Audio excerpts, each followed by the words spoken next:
Iri Thomas, seorang tukang cukur.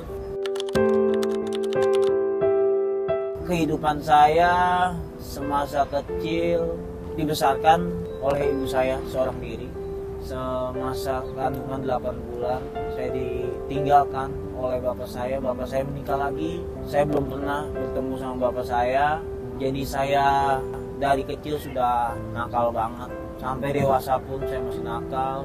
Saya mulai berhenti sekolah ya karena ketahuan tatoan. Keseharian saya ya luntang-lantung, gak ada kerjaan. Akhirnya saya kabur. Bisa dibilang masa lalu saya benar-benar curam, gelap banget. Karena saya dulu tukang membobol konter handphone, malakin supir taksi. Uangnya itu cuma buat mabuk doang. Mulai sedikit meninggalkan sebagian besarnya itu ketika saya bertemu sama istri. Di situ saya agak mengurangi yang buruk-buruk. Saya dari awal nikah sampai di titik kemarin saya memulai untuk memantapkan hati untuk berhijrah, saya belum pernah sama sekali sholat. Allah memberikan hidayah melalui istri saya. Diberikan masalah dalam rumah tangga saya karena memang saya sering sekali menjolimi, menyakiti hati istri saya. 2 bulan lebih saya udah bisa rumah sama istri. Tapi alhamdulillah kondisi setelah saya memantapkan hati untuk berhijrah, saya mendekatkan diri lagi dengan Allah. Alhamdulillah Allah membuat baik hubungan saya kembali dengan istri meskipun masih dalam keadaan bisa rumah. Ketika saya memulai untuk memantapkan hati untuk berhijrah itu, ya mungkin karena saya sudah melakukan banyak sekali maksiat, saya bingung. Saya mau ngapain lagi. Akhirnya saya coba untuk sholat. Pertama kali saya ke masjid A, ke masjid B, ke masjid C. Saya memberanikan diri untuk sholat. Kenapa saya sholatnya inginnya di masjid? Karena saya belum mengerti sama sekali. Kalau ibaratnya kalau sholat berjamaah itu kan kita tinggal ngikutin doang. Makanya saya coba untuk beraniin diri buat belajar ngaji lagi, belajar sholat lagi, belajar ya mendekatkan diri lagi dengan Allah. Tapi ya alhamdulillah saya selalu disupport sama guru saya. Guru saya selalu bilang ketika kita mendekatkan diri dengan Allah, Allah akan memperbaiki sebaik-baiknya hidup kita. Itu yang bikin saya semangat dan saya percaya sekali itu.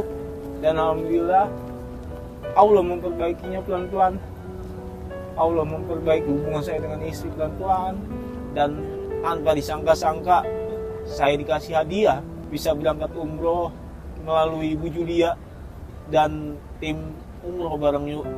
Saya bertanya sama guru saya juga, kenapa saya selalu berbuat maksiat dan saya baru tobat, tapi Allah panggil saya ke tanah suci. Dia bilang, itu Ger, Allah pengen denger ente langsung meminta maaf di rumahnya secara langsung. Allah pengen denger rintihan hati, penyesalan, air mata, yang membuat saya semakin yakin ketika kita mendekatkan diri dengan Allah akan mengabulkan doa yang mustahil dengan cara yang lebih mustahil lagi. Saya bisa ke tanah suci, itu bisa dibilang sangat mustahil. Saya nggak pernah pengen, saya nggak pernah sholat, saya tobat juga baru kemarin sore.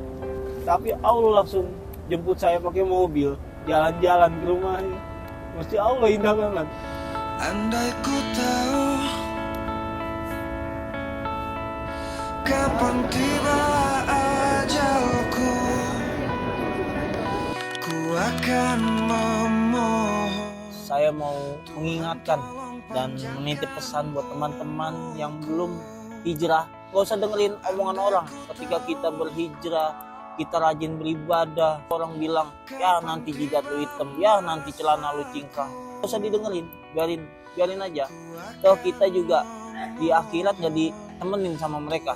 Yang membuat kita masuk surga itu kan amal perbuatan kita. Makanya kita perbaiki hidup kita selagi kita masih dikasih hidup sama Allah. Kita nggak tahu kapan kita mati. Makanya saya berpesan, ayo berhijrah. Hijrah itu asik. Saya mengalami ketenangan itu ketika saya mulai beribadah. Yuk kita mulai memperbaiki diri dengan Allah, karena semakin kita memperbaiki hubungan kita dengan Allah, Allah akan memperbaiki juga hidup kita sebaik-baiknya. Itu aja, itu pesan dari saya. Semoga cerita saya bisa menginspirasi banyak orang. Terima kasih banyak. Wassalamualaikum warahmatullahi wabarakatuh. Andai ku tahu kapan tiba masaku, ku akan memohon Tuhan jangan kau ambil